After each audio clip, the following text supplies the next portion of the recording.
But I will be honest with you, there is a budget coming in October, and it's going to be painful. We have no other choice, given the situation that we're in. Those with the broadest shoulders should bear the heavier burden, and that's why we're cracking down on non-doms. Those who made the mess should have to do their bit to clean it up. But I have to be honest with you, things are worse than we ever imagined. In the first few weeks, we discovered a £22 billion black hole in the public finances. We've also seen shocking scenes across the nation. A mindless minority of thugs who thought that they could get away with causing chaos, smashing up communities and terrifying minorities, vandalising and destroying people's property, even trying to set fire to a building with human beings inside it. And as if that wasn't despicable enough, people displaying swastika tattoos, shouting racist slurs on our streets, Nazi salutes at the cenotaph, the very place we honour those who gave their lives for this country, desecrating their memory under the pretence, and it is a pretence, of legitimate protest. Thank you. They exposed the state of our country, revealed a deeply unhealthy society, the cracks in our foundations laid bare, weakened by a decade of division and decline, infected by a spiral of populism which fed off cycles of failure of the last government. And those people throwing rocks, torching cars, making threats, they didn't just know the system was broken.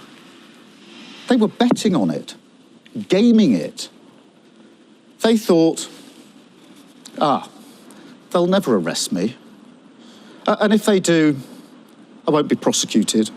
And if I am, I won't get much of a sentence. They saw the cracks in our society after 14 years of failure, and they exploited them. That's what we've inherited. And frankly, things will get worse before they get better. I didn't want to release prisoners early. I was chief prosecutor for 5 years. It goes against the grain of everything I've ever done. But to be blunt, if we hadn't taken that difficult decision immediately, we wouldn't have been able to respond to the riots as we did. And if we don't take tough action across the board, we won't be able to fix the foundations of the country as we need. I won't shy away from making unpopular decisions now if it's the right thing for the country in the long term. So when I talk about the inheritance the last government left us, the £22 billion black hole in our finances, that isn't about a line on a graph. That's about people's lives, your lives. Now I've got a number of questions from the media, and I'll start, if I may, with Vicky Young from BBC News. Vicky. Vicky Young, BBC News. Prime Minister, you say that you want to be open with people, but some will think that you weren't honest during the election campaign about changes to, for example, winter fuel allowance. And many now want to know what the impact of the budget will be. So if you're being honest, can you tell them now what kind of tax rises you're considering? Well, two or three things Vicky to say about that in the first place. We were being honest about the situation before the election. We set out very clearly what we would be doing with tax rises. I made it clear on numerous occasions that national insurance, VAT and tax would not go up, the triple lock for working people, income tax. And that remains the position. I also set out that our plans were fully funded and fully costed. What I did not expect was a £22 billion black hole. And I know the Tories say that's performative. If it's performative, why didn't the OBR know about it? Look at that figure of £5 billion last week, in 3 months. If that's performative, why didn't the OBR know about it? These are basic questions about what we have inherited. As I've just said, I didn't want to have to deal with the winter fuel allowance for pensioners. But we have to fix the NHS. We have to fix our homes, our schools. And pensioners rely on them in the same way as everybody else does. So I'm not going to preempt the budget, but I'm absolutely not going to accept that the inheritance that we have isn't anything other than dire, a £22 billion black hole. And I'll just add to that what I said about the prisons, because I obviously feel very strongly about this. To have to gauge every day of those disorders, when people are trying to burn down hotels, I'm having to look at lists of prison places and where we've got them because of the mess that we were left. That's disgraceful. No Prime Minister should ever be in that position when trying to deal with disorder. That's what we inherited. That's what we will fix. Thank you, Vicky. Anushka, please. Thank you. Anushka Rastana, ITV News. Prime Minister, you talk about choices, and there are plenty of things you've chosen to spend money on. You've chosen to give bumper pay rises to doctors, higher than for nurses and teachers, and you've chosen to take these benefits off pensioners. Age UK say 2 million will be pushed into hardship as a result. So what do you say to those pensioners who are not well off, who feel that you are choosing to balance the books on their backs? Well, so far as the winter fuel allowance is concerned, firstly, I would say it's not a particularly well-designed scheme, frankly, and I think everybody would concede that. I do think it's important that we make sure that the support is there for those pensioners who need it most, which is why we're pushing for the pension credit to be taken up and looking at other allowances. But equally, simply allowing national strikes to go on and on and on and not resolving them was costing the country a fortune. You can't build the economy, can't grow the economy if you haven't got a basic transport system that's working. You can't grow the economy if people can't get back to work because they can't get the operations that they need. And we've got to get the economy going. And so that is why we've made the decisions that we have made. And on the pay review bodies, more broadly, doesn't cover all of the disputes that we've had to deal with. What we know is the last government didn't set a framework for that when they started down the road of the pay review. And they put at least one of them in the cupboard of the buildings over the road and ran away from it. We can't carry on like that. We've got to make difficult choices. Thank you, Anushka. I've got Emily from Channel 4. Emily with the Channel 4 News. Prime Minister, on prisons, what guarantee can you give to the public that no prisoner who is let out early will go on to harm anyone? Or is the truth that you can't guarantee that and that the early release scheme carries with it an undeniable risk? Well, look, the first thing is, obviously we put in place a framework to ensure that we don't release those who create the greatest risk. That's a basic safeguard that we've had to put in. But I'm not pretending for 1 minute this is a decision I want to make. I spent 5 years prosecuting people and putting them in prison. The idea of releasing people who should be in prison because the prisons are too full and we don't have the places goes against everything I've worked for years. But we've got to face facts. They haven't built the prisons, the last government. They've pretended that you could have longer and longer sentences, send more people to prison, at the same time that you could veto or choose not to have a prison built near you. They were false choices, and here we are, without the prison places that we need. So, what are the options available to an incoming government? Let the prisons get so overcrowded that we can't arrest people and put them before our courts? Would that have worked in the disorder? I don't think so. I was really clear in my mind that one of the main ways in which we're going to have to deal with the disorder was making sure those who were throwing rocks, setting fire to buildings on a Saturday or Sunday were facing the full face of the law within days. I had to create the conditions for that, because the alternative, you would be putting a question to me saying, how come all these people in disorder didn't even get arrested, have not been put before the courts and can't be sentenced? Because we haven't got any places. This is not a decision that I wanted to take. It's not a decision that any Prime Minister would want to take. And I can't tell you how shocked I was when I discovered the full extent of what they've done with our prisons. And it's going to take time to fix it. I can't build a prison by Saturday. We will fix it. We've already taken the measures that are necessary to make sure we can get through the disorder.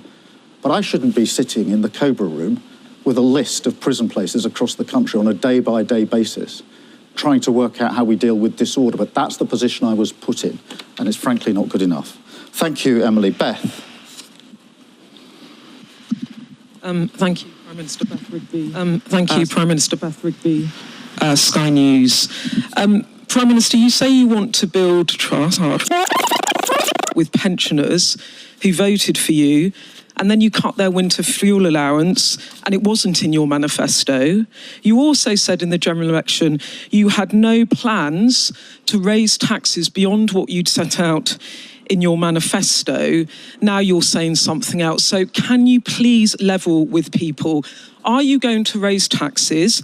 And are you looking, when you talk about the broadest shoulders, are you looking at taxes on working people? Or are you now looking at a range of wealth taxes on shareholders, homeowners, big business? Thank you.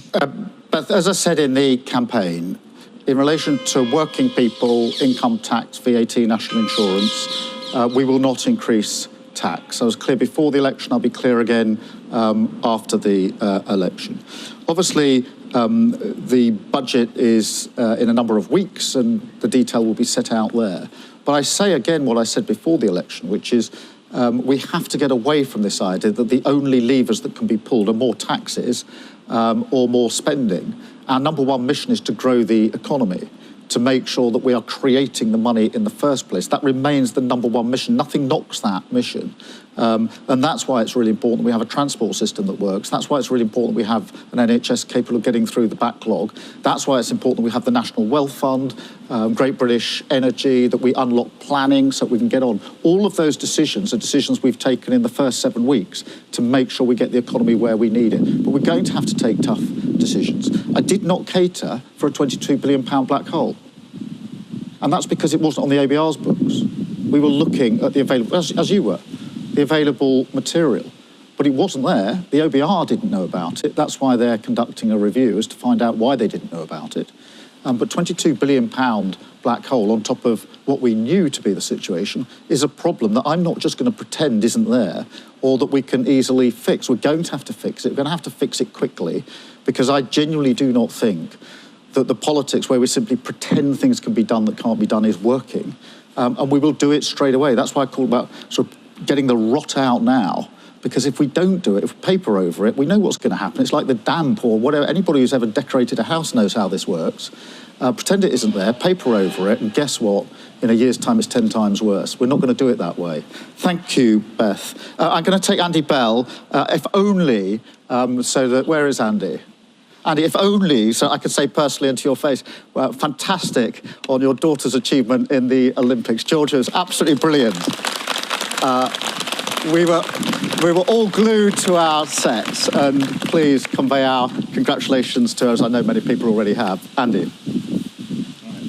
Thank you. Well, I wasn't quite expecting that, but thank you very much for that message. Prime Minister, you talk about getting the rot out. Your administration's already been criticised for making a lot of appointments, political appointments, inside the civil service, inside what should be strictly non-political appointments.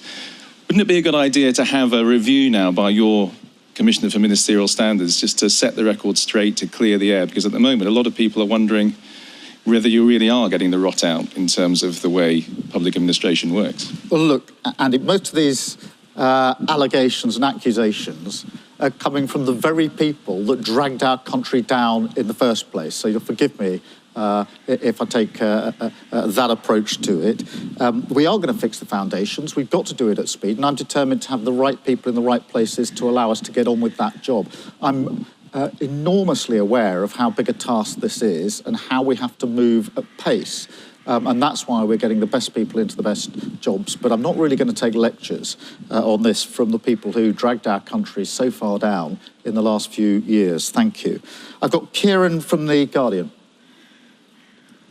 Thank you, Kieran Stacey from The Guardian. Just on that theme, can you tell us why you've cancelled the appointment of your new National Security Advisor? And can you pledge that there will be an open and transparent process to replace that person? Yes. Of course, there'll be an open and transparent process. And no, I'm not going to publicly discuss individual appointments. Thank you. Jack from The Sun. Thank you, Prime Minister. Jack Alston from The Sun.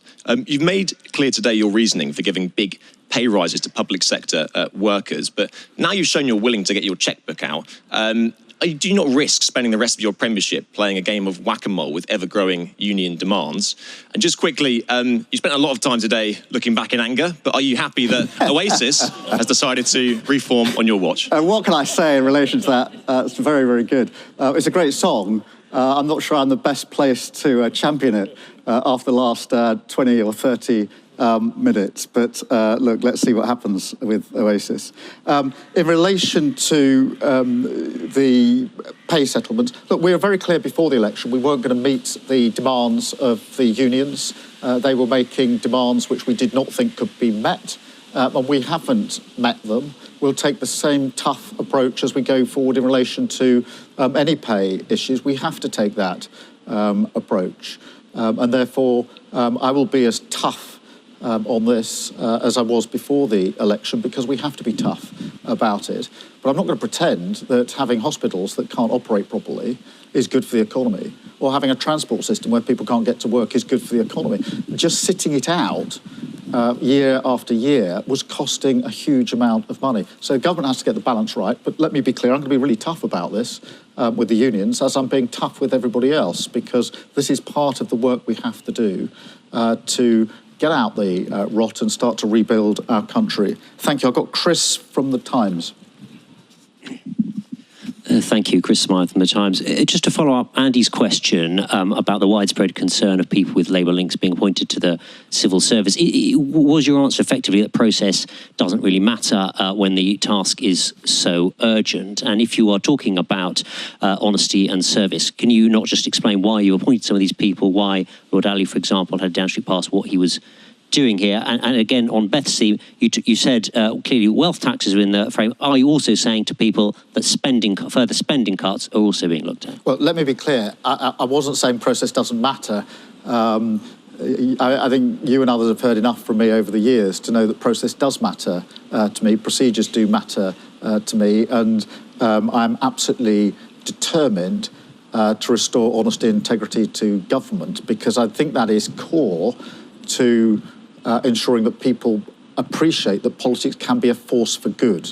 I think one of the reasons people have been disillusioned, disaffected, if you like, in recent years is because they can't see politics as a force for good. So that process and procedure and doing things properly matters to me beyond the fact that it, as it were, should be done properly. I think it's core to politics. So I didn't mean that. And look, if you take Lord Ali, he's a long-term donor and contributor to the Labour Party. He was doing some transition work with us. He had a pass for a short-term time to do that work. The work finished, and he hasn't got a pass.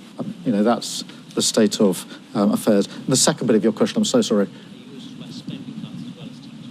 Well, look, I mean, try as you might, I'm not going to preempt the Chancellor in relation to the budget. I am indicating we're going to have to be tough choices. Obviously, we made commitments in relation to tax on working people in the election, which we intend to honour. And I frankly don't want to have to take the tough decisions that we're going to have to take, but I'm not going to shy away. I genuinely think one of the problems in politics has been people standing at podium like this, pretending that hard choices don't need to be made, or pretending or knocking things down the road. We've seen, I don't know how much, just knocked down the road, the other side of the election, get it somewhere else, don't take the decision. It's what happened with prisons. Decisions should have been taken a long time ago. But each month it was just knocked another month, another month, another month, hoping somebody else would pick up the mess. We can't go on like that, so we're going to have to grip it, and I want to grip it early. And that's why I said in my speech, if we have to make unpopular decisions now, in the short term, to make sure the long term we can actually do the change that we want to do. The 5 missions in terms of rebuilding this country are really important to me. But I know I'm not going to be able to do them if I don't clear out the rot first and take those tough decisions. Thank you. I've got Daniel from The Telegraph. Hello, Daniel Martin from The Telegraph. How can you justify strike agreements with the unions when there's no it doesn't include any agreement to increase productivity? And secondly, on Ukraine, do you believe that Ukraine has the right to use Storm Shadow in Russia?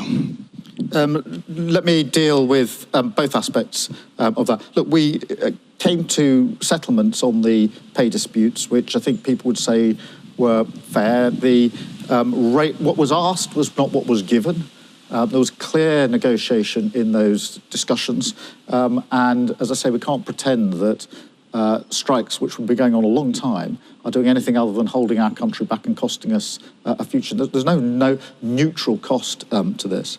In relation to Ukraine, as I've said many times, the position of this government is no different to the position of the last government.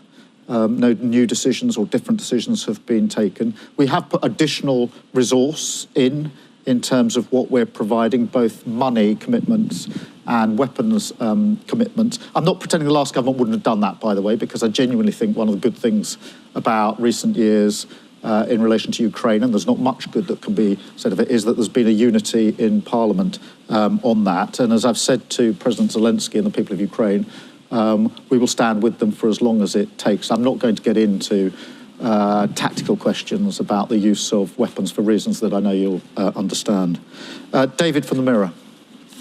Thanks, Prime Minister. Dave Boat from the Daily Mirror. Prime Minister, on the subject of hard choices, will safe and legal routes be extended on your watch, and do you think this can play a role in stopping the boats?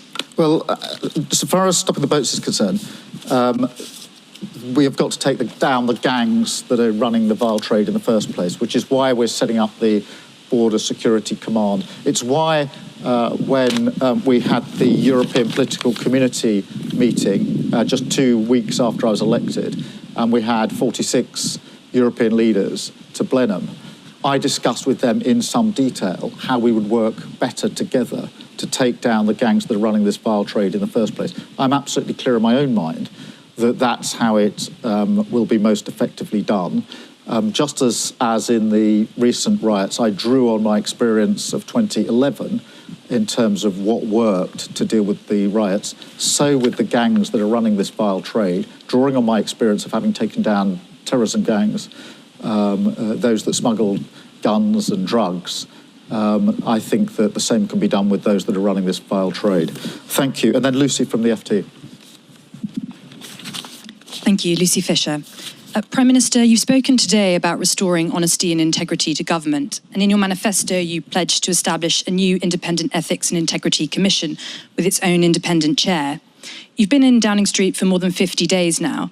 Can you commit to telling us when you're going to launch this commission? And can you confirm today that the chair will have the power to launch their own probes autonomously, and that they will be able to publish independent verdicts from those probes? Thank you. Well, Lucy, look, that is a commitment that we made. We will stick to it. I don't have a precise date. I do think it's important that it can initiate its own inquiries, if you like, because that has been an inhibitor in the past. So that commitment stands. As soon as we've got a date, I'll give you a date.